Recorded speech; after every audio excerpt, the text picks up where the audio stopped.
아, 사도행전은 성령이 충만한 사람들이 어떻게 움직여졌는가라는 것을 이야기하고 있습니다.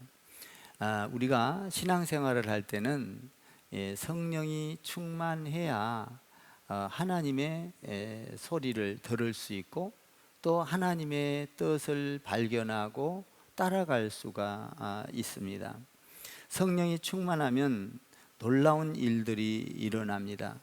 성령이 충만해서 기도를 하면 내 생각으로 기도를 하지 않습니다. 내 방법으로 기도를 하지 않습니다. 성령이 말하게 하심을 따라 기도를 하게 되는 것입니다. 우리가 기도할 때 우리가 믿음을 가지고 기도한다고 하지만 어떤 때는 항상 내 생각을 기도합니다. 내가 바라는 걸 기도합니다. 내가 원하는 것을 기도합니다. 그것이 또 이루어지기를 바라면서 기도합니다. 그러나 성령이 충만하면 내가 원하는 걸 기도하다가도 성령의 말하게 하심을 따라 기도를 하게 되면 기도가 이 스크린이 스르르 바뀌게 됩니다. 그래서 주님이 원하는 기도를 나도 모르게 내 입에서 하고 있는 것을 발견하게 됩니다.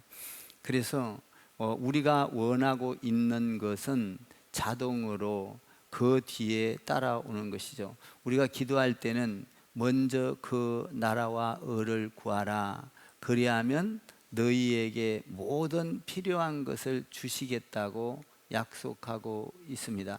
그런데 우리는 보통 우리의 생각으로 기도할 때가 많습니다. 여러분들이 기도할 때 성령 충만이 달라고 기도해서 성령의 인도하심을 따라 기도하다가 하나님의 뜻이 무엇인지를 발견하고 내가 어떻게 신앙생활을 해야 하며 나의 삶이 어떻게 미래 속에서 현재 속에서 미래가 어떻게 열려지는지를 여러분들이 성령 충만한 가운데 깨닫게 되기를 주님의 이름으로 축원을 드립니다. 성령이 충만하여 기도하면 첫 번째로 일어나는 것이 복음을 전하게 되어 있습니다. 성령이 충만하면 예수를 자랑하게 되어 있습니다. 성령이 충만하면 선교를 하게 되어 있습니다. 우리가 이렇게 성령이 충만하면 하나님의 뜻이 무엇인지를 먼저 우리가 알고 행동을 하게 되는 것이죠. 설교도 마찬가지입니다. 설교도 성령이 충만한 설교와 그냥 연구해서 하는 설교와는 분명히 다릅니다. 이 그냥 설교는 우리가 연설을 하거나 또 어떤 강연을 하는 것과 같은 것입니다. 아무리 설교를 매끄럽게 하고 논리정연하게 한다 할지라도 설교를 성령이 없는 설교는 강연과 같은 것입니다. 그럴 때에 그런 설교를 할 때는 감동은 받습니다. 은혜는 받습니다. 그러나 아무 일이 일어나지 않습니다. 성령이 충만하여 성령 가운데서 설교를 하면 감동을 받는과 동시에 하나님 안에서 은혜도 받음과 동시에 무슨 일이 일어나냐? 변화가 일어난다라는 것입니다. 성령에 의하여 설교를 하면 성도들이 감동과 감격을 받으면서 삶 속에서 변화가 일어난다라는 것이 특징인 것입니다. 그래서 사도행전에서 성령이 충만한 설교를 했을 때 베드로가 설교한 것이 대단한 것이 아니었지만 여러분 3,000명이 회개하고 돌아오고 세례를 받게 되고 변화가 일어난 것입니다. 나는 여러분들이 우리 크리스찬 교회에 와서 설교를 듣고 머리만 커지고 생각만 달라지고 이것이 아니라 여러분들 삶 속에서 변화가 일어나고 할렐루야 열매를 맺게 되고 세상을 변화시키는 여러분이 되기를 주님의 이름으로 축원을 드립니다. 성령이 충만하여 안전뱅이를 베드로와 요한이 일으켰을 때에 그든 변화가 일어났습니다. 그냥 말로만 기도하고 끝난 것이 아니라 그들은 변화가 일어났습니다. 안전뱅이가 일어났습니다. 고침을 받았습니다. 그리고 춤을 추며 많은 사람들에게 예수님이 낫게 했다는 것을 증거했습니다. 변화가 일어나는 것이죠. 성령이 충만하면 또 두려움이 사라지는 것입니다. 모든 두려움이 사라집니다. 성령이 충만하면 우리에게 질병이 왔다 할지라도 고민하지 않습니다. 하나님 앞에 기도하면 하나님께서 비전을 주고 꿈을 주고 앞으로의 하나님께서 이 질병을 통하여 어떤 일을 행할까라는 기대감에 차게 되는 것입니다. 그러므로 우리는 성령이 충만한 자는 두려워하지 않습니다. 용기가 생깁니다. 믿음이 생깁니다. 어떤 세력에도 굴복하지 않습니다. 담대하게 되는 것입니다. 여러분, 성령 충만하여 세상을 이겨가고 담대하기를 주님의 이름으로 축원합니다. 마귀를 물리치고 가난을 물리치고 질병을 물리치고, 여러분들이 아프거나 힘들면은 성령이 충만하여져서 하나님 앞에 기도하는 가운데 치유함이 있는 역사가 일어나기를 주님의 이름으로 축원을 드립니다. 여러분, 성령이 충만하면 이런 이상한 일들이 일어나게 되는 것입니다. 또한 성령이 충만하면 어떤 일이 일어납니까? 자기의 것을 자기의 것으로 여기지 않게 되는 것입니다. 다시 말하면 성령이 충만하면 인생관이 달라집니다. 성령이 충만하면 가치관이 달라집니다. 성령이 충만하면 세계를 보는 눈이 달라집니다. 성령이 충만하면 나라의 모든 일들을 미리 보게 되는 것입니다. 성령이 충만하면 물질관이 달라집니다. 여러분, 내 것을 내 것으로 여기지 않는 이 놀라운 역사들이 성령이 충만할 때만 일어나는 것입니다.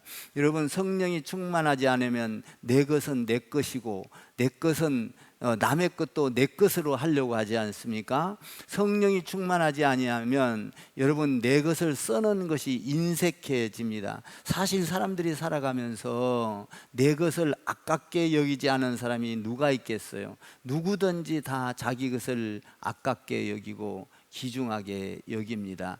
그러나 성령이 충만하면 내 것을 내 것으로 여기지 않는다고 오늘 성경은 말을 하고 있습니다. 조금이라도 내 것을 내 것으로 여긴 것이 아니라 남에게 베풀기를 좋아하는 것입니다. 성령이 충만하면 그래서 전도할 때도 여러분 내 물질을 사용하지 않습니까? 성령이 충만하면 선교할 때도 선교 헌금을 내놓지 않습니까? 지금 우리가 선교하려고 하는 필리핀 지역에 여러분 전화가 왔습니다.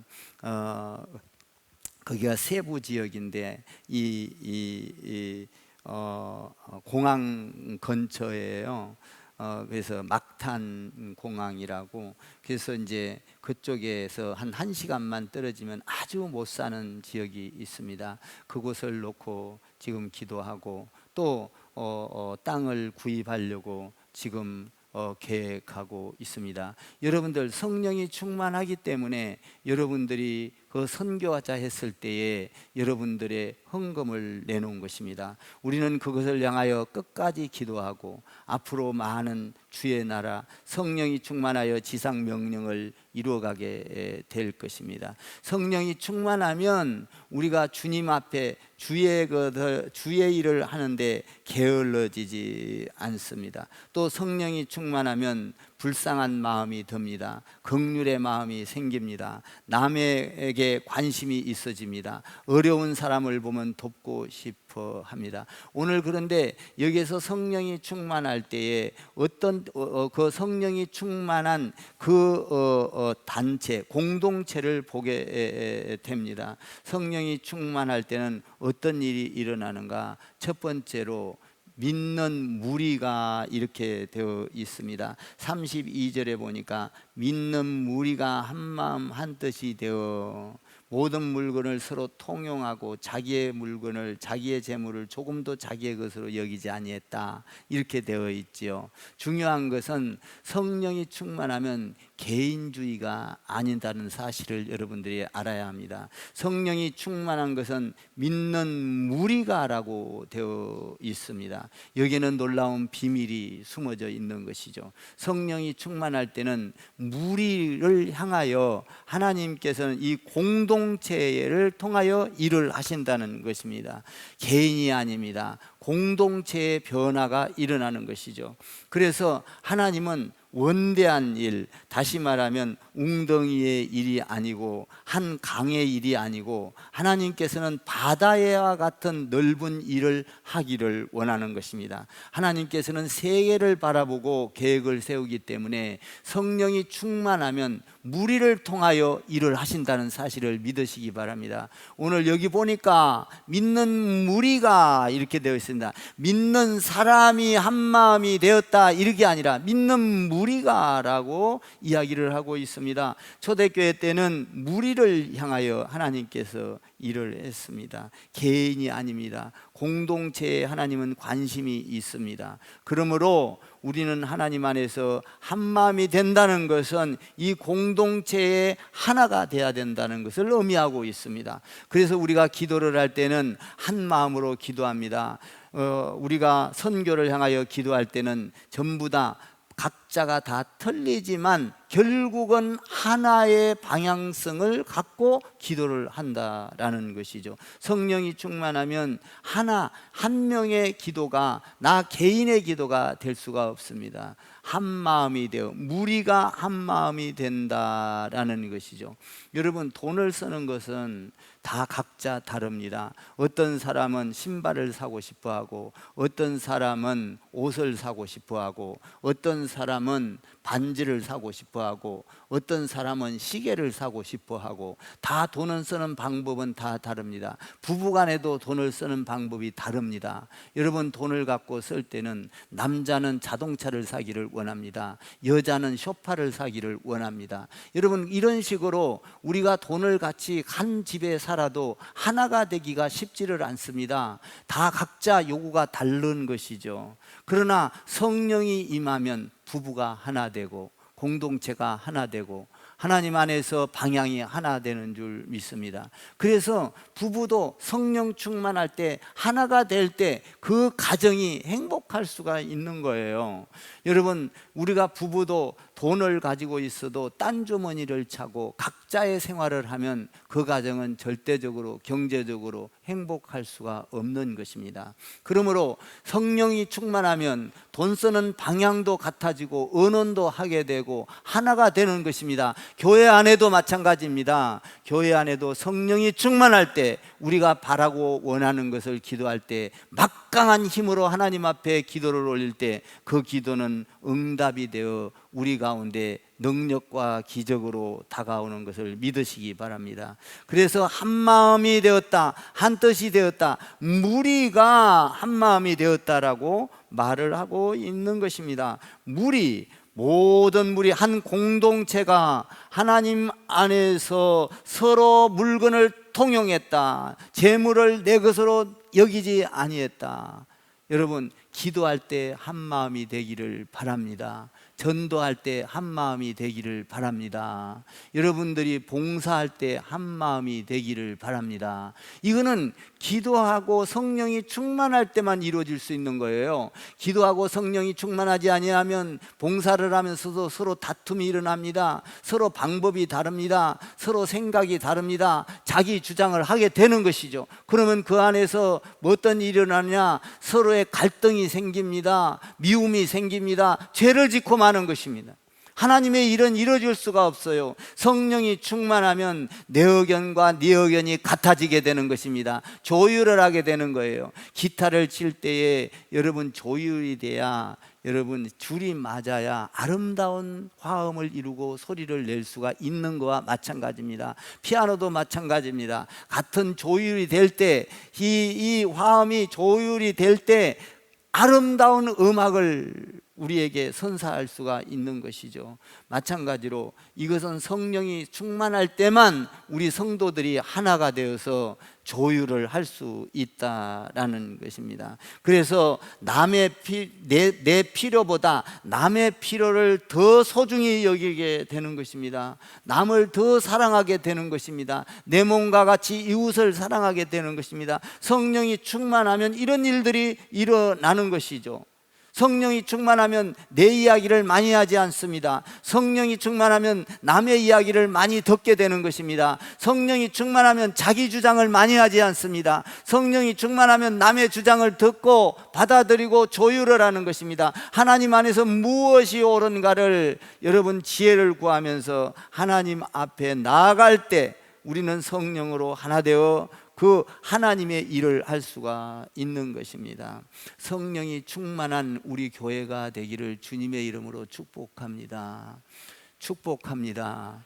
그래서 성령이 충만하면 나보다 남을 더 낮게 여기는 것입니다. 절대적으로 헐뜯지 않습니다. 욕하지 않습니다. 그리고 뭡니까? 원망하지 않습니다. 성령이 충만하면 어떤 문제가 생겼을 때 하나님께 묻습니다. 그리고 하나님께 바랍니다. 하나님이 원하는 것은 무엇일까?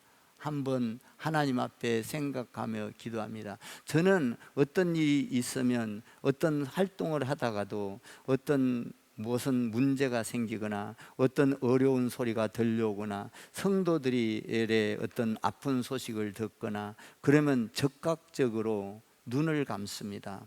눈을 감고 그 자리에서 기도를 합니다. 저는 그것이 습관화가 되어 있고 어쨌든 어떤 일이 생기면 먼저 하나님께 보고를 하고 알리는 것이죠. 여러분도 마찬가지예요. 교회 생활을 할 때는 어떤 일이 있을 때 하나님께 보고를 해야 되지만 교회 안에 공동체에다가 보고를 해야 합니다. 이것이 굉장히 중요한 것이고 질서를 지키는 것이고 그랬을 때 하나님의 일을 한마음이 돼서 일할 수 있습니다. 여러분들이 어떤 공동체에서 보고 없이 행하는 것은 여러분 그것은 질서가 아닙니다. 성령이 임하면 질서를 알게 되어 있습니다. 먼저 하나님께 아뢰고 거기에서 사인이 떨어지면 내가 그 사인을 가지고 하나님 앞에 묻는 것입니다. 어떻게 움직일 것인가? 어떻게 그 행동을 할 것인가? 그러면 질서를 깨지 않고 어떻게 할 것인가? 하나님은 질서의 하나님인 걸 믿으시기 바랍니다. 그래서 여러분 헤드십이 있는 것이고 여러분 그래서 뭡니까? 에덴 동산에서도 질서가 깨졌을 때에 그 에덴 동산이 무너지고 말아버린 것입니다. 여러분 가정에서도 질서가 있어야 하고 아멘 하세요. 교회에서도 질서가 있어야 하고 그리고 학교에서도 질서가 있어야 하고 군대에서도 질서가 있어야 하고 사회에서도 질서가 있어야 하고 국가에서도 질서가 있어야 하는 것입니다. 그것을 하기 위해서는 여러분들이 성령 충만히 구하여 언제든지 무슨 일이 일어나면 먼저 눈을 감고 하나님께 아뢰는 습관이 필요합니다. 꼭 기도를 주여 하고 해야만 기도가 아닌 것입니다. 눈을 감고 하나님 앞에 묵상으로 기도할 수 있고 중얼거리면서 기도할 수 있고 여러분 바라면서 주님 안에서 그 문제를 놓고 아뢰면서 기도할 수가 있습니다. 제가 이제 우리 지금 정미희 사모가 저랑 이제 목사의 가정에서 안 살았잖아요. 그러니까 이 목사의 가정을 아직 익숙해 있지 않습니다. 잘 몰라요. 그래서 어떤 때는 제가 밥 먹다가도 눈을 감고 또 어떤 때는 다른 생각이 나면 그냥 소파에 앉아서도 눈을 감고 있습니다. 그때는 우리 사모가 놀래서 나를 깨워요. 그러면 아니야, 나 기도하고 있어, 깨우지 마. 이렇게 우리는 항상 눈을 감으면 기도입니다. 아멘 하십시오. 왜냐하면 성도들의 모든 문제가 올라올 때 여러분 중보기도팀을 통하여 올라오고 또 그리고 각 팀에서 올라오고 얼마나 기도할 일들이 많고 얼마나 생각해야 될 일들이 많겠어요. 목사가 여러분 가지 남은 나무 바람 잘 날 없다고 목사는요 꽤나 고민이고 기도고 항상 성도들을 바라보는 그게 있어요. 어제도 제가 어디 가다가 갑자기 어느 권사님이, 그쪽 지역에 사는 권사님이 생각이 났습니다. 전화를 했어요. 권사님 잘 계십니까? 그랬더니 목사님, 저는 다 유튜브로 지금 예배를 드리고 있습니다. 지금 몸이 불편해서 못 나가고 있습니다. 내가 그냥 이쪽 지나가다가 너무 보고 싶어서 기도하는 가운데 전화했습니다. 너무 감사하다고, 고맙다고. 여러분, 우리는 항상 주 안에서 성령 충만한 가운데 하나님과 교통하는 자들이 돼야 될 줄 믿습니다. 여러분, 하나님과 교통하면 반드시 지혜가 생기는 것이고, 여러분 뭔가 미래를 볼 줄 알게 되는 것이고, 큰 틀을 보게 되는 것이고, 세계관이 달라지는 것입니다. 여러분, 교회는 많은 사람들이 있습니다. 부자도 있습니다. 가난한 사람도 있습니다. 많이 배운 사람도 있습니다. 못 배운 사람도 있습니다. 병든 자도 있습니다. 건강한 사람도 있습니다. 그러나 성령이 충만하면 어렵든 가난하든 배웠든 못 배웠든 병들었든 건강하든 성령이 충만하면 우리는 다 가족이 되는 것입니다. 여러분, 가족이에요. 우리는 한 가족인 거예요. 성령으로 하나님의 음성을 듣고 하나같이 기도하면 그 뜻이 무엇인지를 알고 순종하면 나아갈 때 가족은 하나가 되지 않습니까? 우리 교회는 주님 안에서 한 가족이 되어야 될 줄 믿습니다. 그것은 성령 공동체만이 그렇게 할 수 있는 거예요. 인간의 방법으로는 하나가 될 수가 없어요. 자기의 유익과 자기의 생각과 자기의 경험과 천리길 말리길이 달라지는 것입니다. 그러나 성령이 충만하면 우리는 천리길 말리길 달라졌던 길도 하나로 뭉쳐지는 것이에요. 성령이 충만할 때 한 음성을 듣게 되는 것입니다. 누가 강요한다고 듣는 게 아니에요. 누가 시킨다고 듣는 게 아니에요. 성령이 충만하면 하나님의 일을 알게 되어 있습니다. 여러분, 헌금도 강요한다고 되는 것이 아니에요. 강요한다고 되는 거면 얼마나 좋겠습니까? 여러분, 선교헌금도 강요한다고 되는 게 아니에요. 강요하면 오히려 뒤에서 불퉁거리고 뒤로 돌아가고 불평만 같습니다. 그러나 성령이 충만하면 성경금을 할 때 하나가 되고, 할렐루야, 봉사를 할 때 하나가 되고, 여러분 기도할 때 하나가 되고, 성령이 충만할 때만 하나가 되는 거예요. 그때는 마귀는 물러가고 사탄은 떠나가고 질병은 고침을 받게 되고, 그래서 하나님의 일을 이루게 되는 것입니다. 성령이 충만한 것이 얼마나 중요한지 몰라요. 여러분, 성령이 충만할 때 하나님만을 섬길 수 있습니다. 마태복음에 보니까 이런 말씀이 있습니다. 하나님과 물질을 겸하여 섬길 수 없느니라. 여러분, 성령이 충만할 때 하나님과 물질을 겸하여 섬길 수 성령이 충만할 때만 하나님을 섬길 수 있는 것입니다. 두 가지를 섬길 수가 없어요.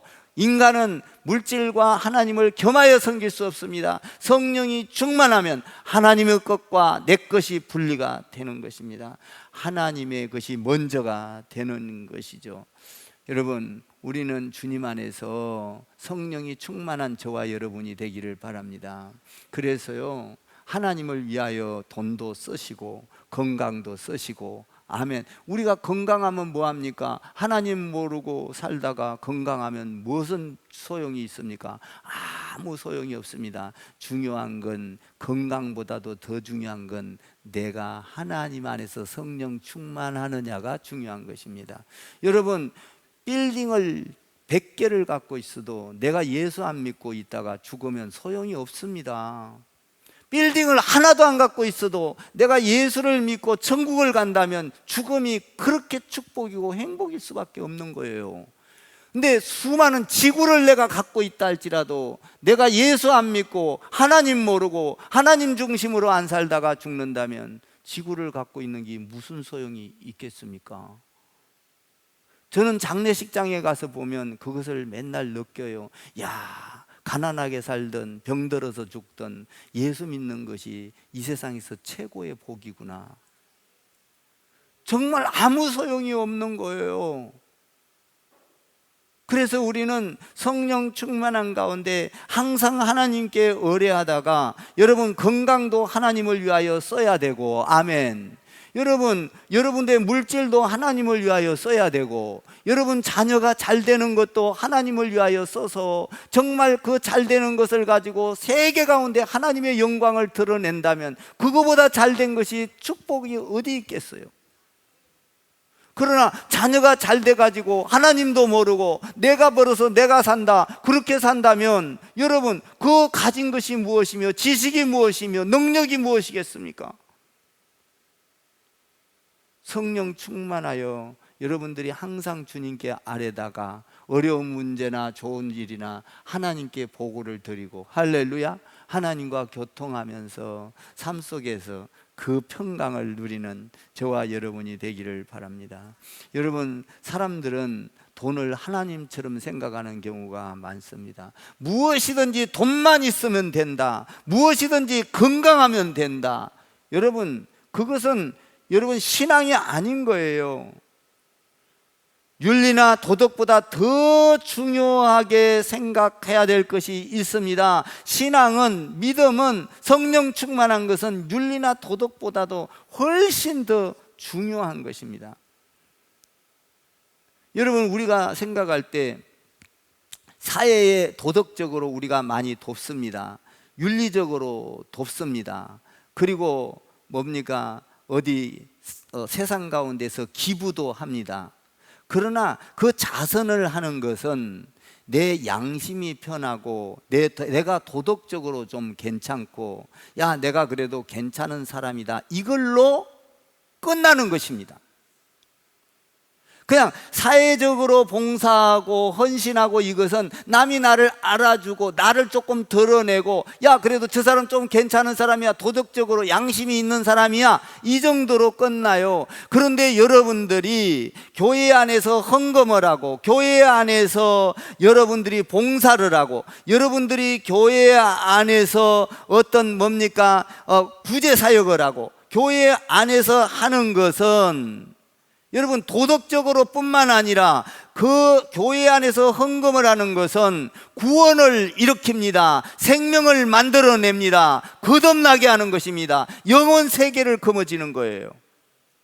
그러니까 세상에서 우리가 찬조를 한 것과 교회 안에서 우리가 예수의 이름으로 한 것과는 완전히 천지만길로 하늘과 땅 차이가 나는 것입니다.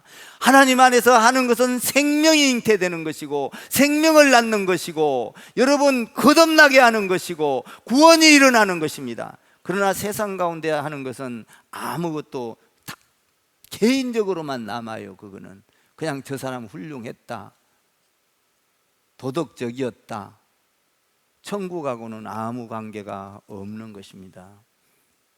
여러분, 그러니까 우리가 주님 안에서 헌신하고 봉사하는 것이 얼마나 중요한지를 알아야 됩니다. 나도 살고 남도 살리고 생명을 낳고 여러분 또 그리고 거듭나게 하고, 여러분 그리고 사람을 살리는, 생명을 살리는, 영생을 갖게 하는 이 엄청난 일이 일어나는 것이 교회의 생활입니다.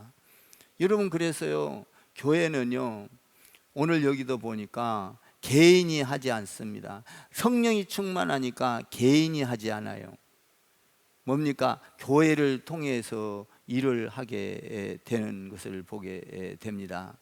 한번 볼까요? 여러분, 우리가 이런 원리를 알아야 여러분들이 선교도 원리를 알고, 또 교회 생활도 원리를 알고, 그리고 우리가 신앙생활을 하는 원리가 바른 것인가 바르지 않는 것인가를 알게 되어 있습니다. 그것을 알으라고 이렇게 성경을 기록해 놓은 거예요. 자, 33절에서 35절을 한번 읽어보시기 바랍니다. 33절과 35절 시작.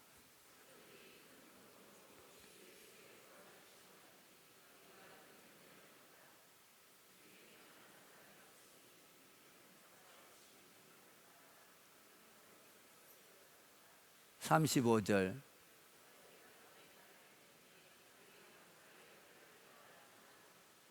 자, 보세요. 성령을 충만히 받으면 우리의 생각이 어디로 갑니까? 은혜로 갑니다. 성령이 충만하면 예수님이 들어옵니다. 성령은 예수를 가르칩니다. 성령이 오면 예수를 알려줍니다. 성령이 들어오면 말씀을 알려줍니다. 그래서 말씀이 육신이 되어 예수를 알리게 되죠. 그러면 성령이 충만하면 예수님이 우리의 죄를 위하여 십자가에 죽으시고, 여러분 우리를 죽을 자리에서 구원하시고 지옥 갈 인생을 천국의 인생으로 만들어주신 그 은혜가 나도 모르게 강물처럼 흘러 넘치게 되어 있습니다.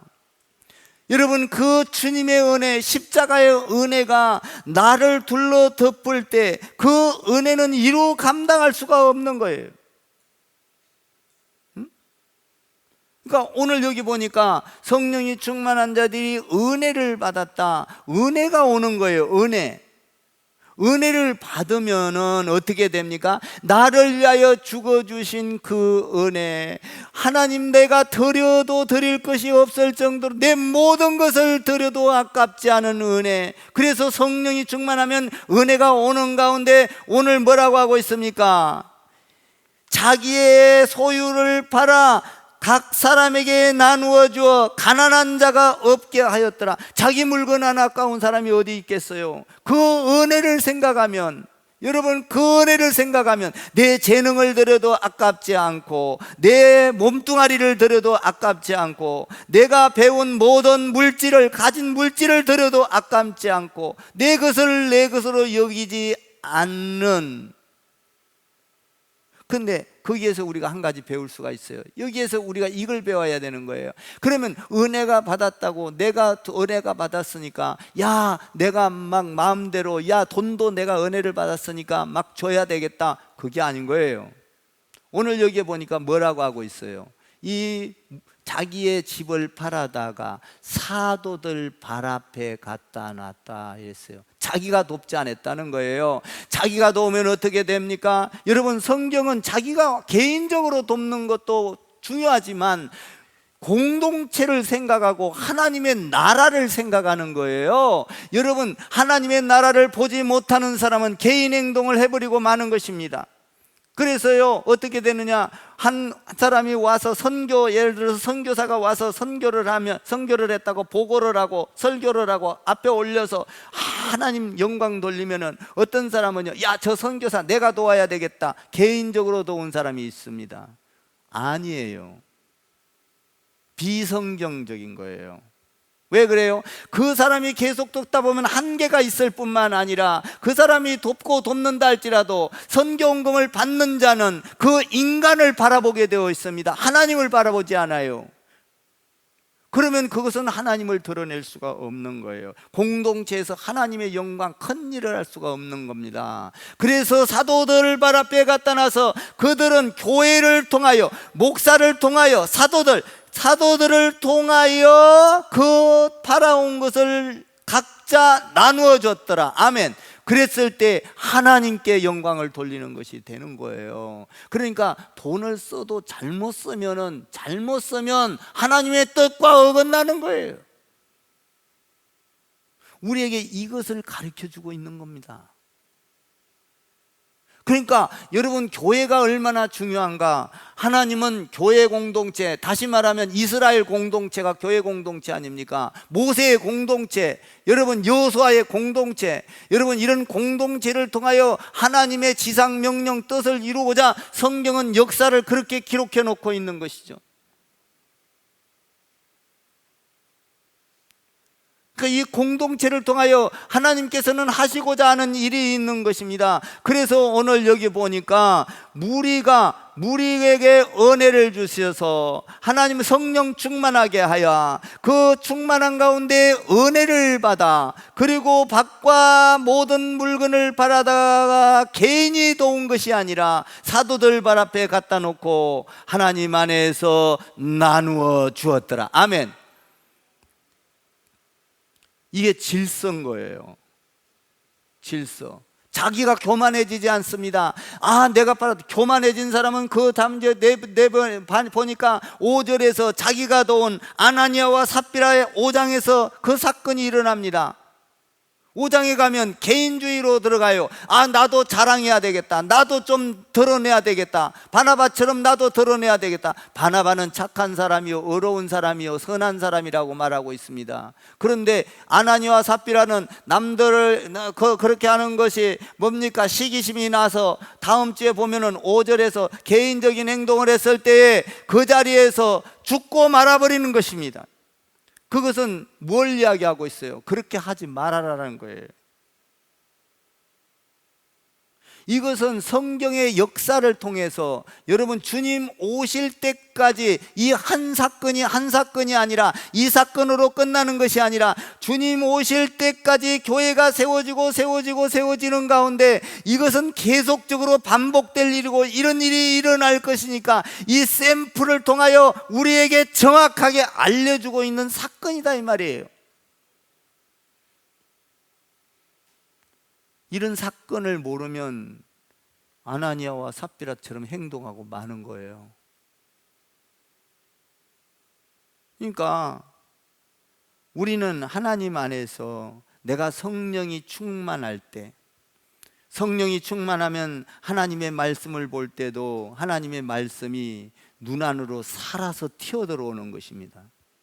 아멘 좀 해보세요. 이게 여러분들 못 느낀 사람은 못 느끼고 느낀 사람은 느껴요. 말씀은 살아있어요. 운동력이 있어요. 살아서 내 눈으로 튀어들어오고 가슴으로 튀어들어오고 나를 움직이기 시작한 것이 말씀이에요. 살아있어요. 말씀은요. 말씀이 들어오면 막 내 가슴이 꿈틀거려요. 나를 움직이게 해요. 아멘. 죽어있는 사람은 못 움직여요. 그런데 말씀이 들으면 나가 움직여요. 저를 따라해보세요. 말씀은 살아있습니다. 살아있어요.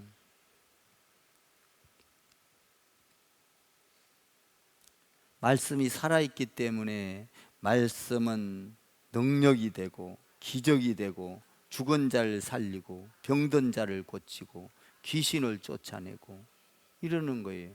은혜를 받으면요 하나님 안에서요 아까운 게 없어요. 그러면요 그 은혜 안에는요 우리도 모르는 하나님 안에서 비밀이 숨어져 있어요. 너가 알지 못하는 큰 비밀을 알려주리라. 여러분 그 비밀을 알려준 사람이 천사가 알려준 사람이 누구냐? 아브라함이었어요.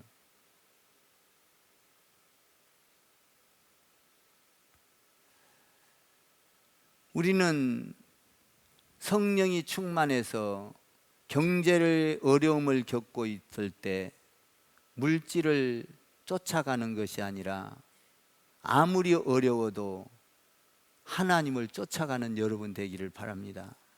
여러분 어려움을 닥칠 때 여러분들이 사람 찾아가지 마시고 무릎 꿇게 되기를 주님의 이름으로 축원합니다. 하나님을 찾아가세요. 하나님을 찾아가면요 여러분들이 모르는 신묘한 알지도 못하는 세계를 펼쳐줘요. 거기에는 놀라운 지혜를 줘요. 여러분 여러분들이 지금 큐티 나가고 있습니다만 솔로몬도요 왕이 됐을 때 야 내가 어떻게 하나님 이 많은 백성을 다스립니까? 나는 능력이 없습니다. 나는 아이와 같은 자입니다. 그랬을 때 하나님을 찾아갔잖아요. 하나님을 찾아가니까 하나님 나에게 지혜를 주십시오. 돈을 주십시오 이러지 않고 능력을 주십시오 이러지 않고 하나님 의지했잖아요. 그랬더니 뭐라 그랬어요? 하나님이 너에게 지혜뿐만 아니라 너에게 물질도 주고 장수도 주고 능력도 주고 오래 살게 해주고 아멘. 먼저 그 나라와 의를 구하라. 그리하면 너에게 모든 것을 더하여 주시리라. 하나님의 말씀은 1.1획도 땅에 떨어지는 법이 없어요. 하나님의 말씀을 믿으시는 여러분 되기를 바랍니다. 그 말씀은 여러분 안에 들어와서 능력이 되고 살아있는 말씀이 되기를 바랍니다. 저도 목회하면서 뭐가 잘한 게 있어요. 그냥 모자랄 때, 부족할 때, 어려울 때 다 그냥 물어요. 진짜 목숨 떼놓고 물어요. 하나님, 나 모르겠어요. 가르쳐 달라는 거예요. 응? 내가 할 일을 알려달라는 거예요. 그랬을 때 고요히 하나님께서 저에게 주는 거예요. 그러면 그 말씀을 붙잡는 것이죠.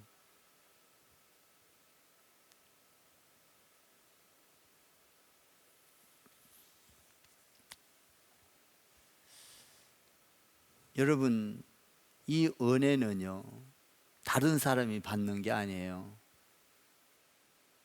성령 충만과 은혜는 내가 받아야 합니다. 아멘. 다른 사람이 아니에요. 옆에 사람이 아니에요. 내가 받아야 돼요. 따라해 보세요. 하나님의 은혜는 내가 받아야 합니다. 나에게 주시옵소서. 내가 받아야죠. 다른 사람이 받는 거 아무 소용없어요. 내가 받아야 돼요. 내가 받을 때 내 안에서 은혜가 넘쳐요.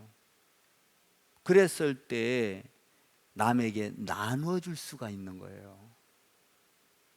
돈이 없는 사람이 어떻게 옆에 사람에게 나눠줘요? 내가 은혜가 넘쳐야 내가 남한테 은혜를 주면서 그 사람을 살리죠. 내가 성령 충만해야 옆에 있는 사람에게 위로를 주고 기도를 해주고. 여러분, 내가 성령 충만하지 않는데 어떻게 옆에 사람에게 전달이 돼요? 맨날 부정이고 원망이고 불평이고 저주고 이런 말이나 전하고 그러지. 내가 성령 충만하면 그런 것은 그냥 싹 물러가 버려요. 떠나가 버려요. 나도 모르게 흔적도 없이 사라져 버려요. 그러면 내 안에서 은혜가 나올 때 옆에 사람이 은혜를 받게 되는 것이고, 그러니까 내가 은혜를 받는 거예요. 내가 제3자가 아니에요. 제3자가 내가 변해야 돼요. 하나님 안에서 은혜를 받고 내가 변하면 원수도 내가 사랑할 수 있는 힘이 생기는 거예요. 여러분, 예수님도 원수를 사랑했잖아요. 응? 아버지와 아들, 우리가 원수 되었던 자를 위하여 죽어주셨잖아요. 옆에다가 원수는 없지만 원수도 사랑합시다 한번 해봐요. 얼마나 좋은지 몰라요. 나는 요새요, 원수도 사랑하란 말이 얼마나 좋은지 모르겠어요. 그거 아무나 할 수 있는 거 아니잖아요.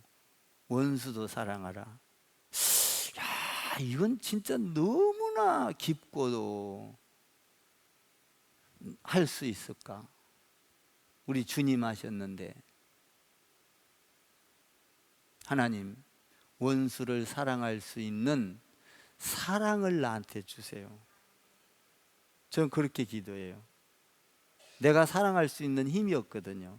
그 사랑을 달라는 거예요. 사랑.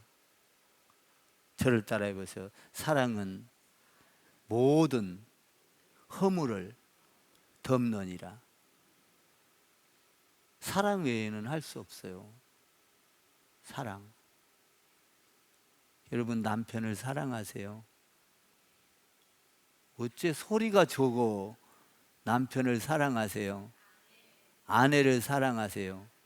요새는요, 남편 죽이려고 막 이상한 짓도 하고 막 뉴스에 보면, 남편이 있는 게 얼마나 좋은 줄 아세요, 여러분? 아내가 있는 게 얼마나 좋은 줄 아세요?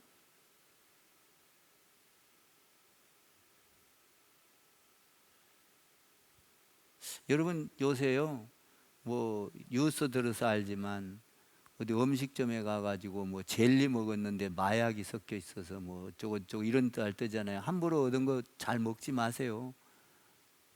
무서운 세상이에요. 무서운 세상. 우리나라도 마약이 워낙 많이 들어와가지고, 우리가 성령이 충만하면 나보다 남을 낫게 여겨. 그래서 초대교회 때는 밭을 팔아서 자기가 도운 게 아니라 사도들을 발 앞에 갖다 놨다. 이것이 하나님의 방법이라는 거예요. 하나님의 방법. 하나님의 방법을 따라야 돼요. 우리는 인간의 방법이 아니라 내 지식, 내 경험을 따르는 게 아니에요. 하나님의 방법이 어떻게 했는가, 그걸 보고 따라가면 우리가 하나님 안에서 이런 초대교회 때와 같은 일을 해요. 우리가 1000명의 예배자, 여러분 1000명의 예배자 하나님이 세우는 거예요. 우리가 1000명 전도하는 것과 예배자를 세운 것과는 완전 달라요. 여러분 한 사람 한 사람 예배자가 되기를 주님의 이름으로 축복합니다. 그냥 와서 앉아 있으면 안 돼요. 하나님께 예배자가 돼야 돼요. 예배자가 될 때 그는 상상할 수 없는 하나님의 축복을 받게 돼 있어요.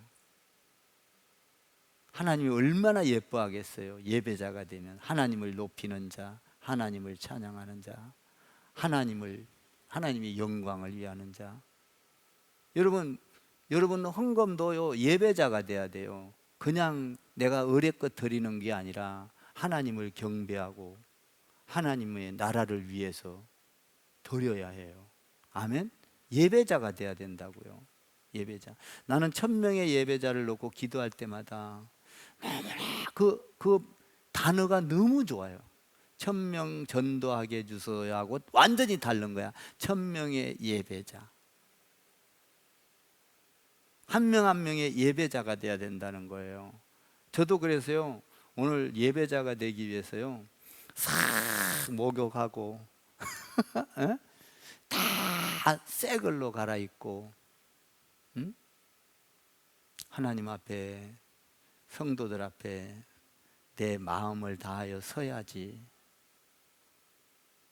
이런 마음을 갖고 와요. 토요일이 되면 벌써 준비하고 기도해요. 예배자가 되게 해주소서. 그냥 오면 안 되잖아요. 당신은 진짜 예배자입니다. 한번 옆에다가 해봐요. 축복합니다. 한번 해봐요. 예. 우리는 이렇게 예배자가 될 때 나보다 남을 낫게 더 좋게 여기고 옆 사람의 필요를 채워주고 그리고 성령이 충만한 공동체 되어서 한 마음이 되어 주의 뜻을 이루는 공동체가 될 줄 믿습니다. 저와 여러분 주님 안에서 한 가족이 됩시다. 옆에다가 우리는 한 가족입니다. 옆에다가 이렇게 봐요. 나는 권사님, 집사님, 장로님 모든 허물을 덮는 자가 되겠습니다. 한번 해보세요. 예, 얼마나 좋은지 몰라요. 제가 목사님들 만날 때 목사님이라고 왜 허물이 없겠어요? 목사님들끼리 만나면요 평신도보다도 못할 때도 많아요. 그렇다고 평신도보다 못한 것은 아니요. 그런데 그 모든 허물을 덮는 자가 되게 해달라고 늘 기도해요. 전 목사님들 만날 때 그런 자세로 만나요. 그러니까 사랑스러운 거예요. 옆에 사랑스럽습니다. 진짜 한번 해봐요. 사랑스럽습니다. 예.